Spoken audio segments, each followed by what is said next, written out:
Welcome to my channel.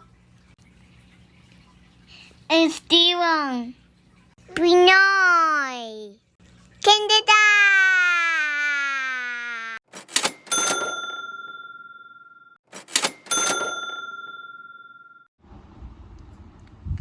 Ito na yung ating tinanim na gulay. Ready to harvest na siya. Kaso maliit lang yung aking space dito sa gilid ng bahay. So, ang ginawa ko, dinikit-dikit ko na siya. So, pasensya na. Pechay, tsaka ito siya. Lettuce, ito siya. Yung romaine na pang salad. Okay. Madi-distinguish nyo iba yung dahon niya. Tsaka may sibuyas.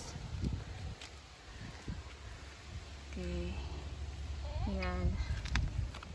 Dinikit-dikit ko na siya para maka-minimize ng ano natin, ng space natin.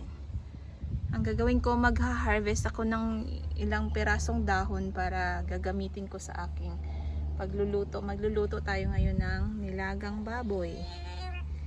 Ayan.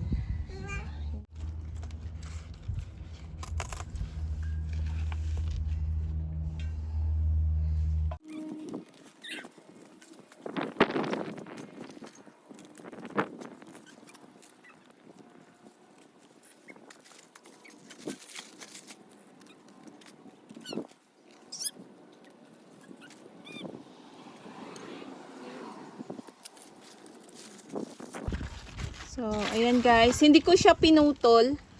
Hindi ko talaga totally kinuha yung isang buong puno ng pechay. Nagpitas lang ako ng mga dahon para ito yung mga maliliit, lalaki pa siya. So, magagamit pa natin siya next time. 4 na puno ng pechay, kinuhanan ko lang ng yung mga malalaking dahon na. Ayan. So, okay. Ito. Ayan. Kasyang-kasya na to sa lulutuin natin kasi madami na siya. Tapos ito, marami pa siyang kasunod.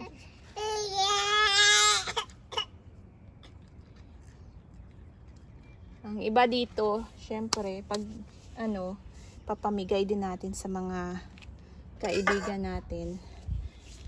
Okay. Ayan o. So, hindi ko siya totally pinutol. Ayan. Kinuhanan ko lang siya ng mga malalaking dahon. Ayan. Ganun. Tapos para yung itong mga maliliit na dahon sa gitna. Ayan. Lalaki pa yan siya. After few days, pwede na ulit harvestin. Yung the rest mamaya ay ha-harvest natin tapos pamigay natin. Ayan. So, maganda din pag yung may tanim ka sa bahay mo kahit maliit na space lang para pag fresh na fresh yung mga gulay mo, lalabas ka lang tapos pipitas. May mga gulay pa ako doon na pasunod na. Papakita ko sa inyo next time kung paano natin harvestin.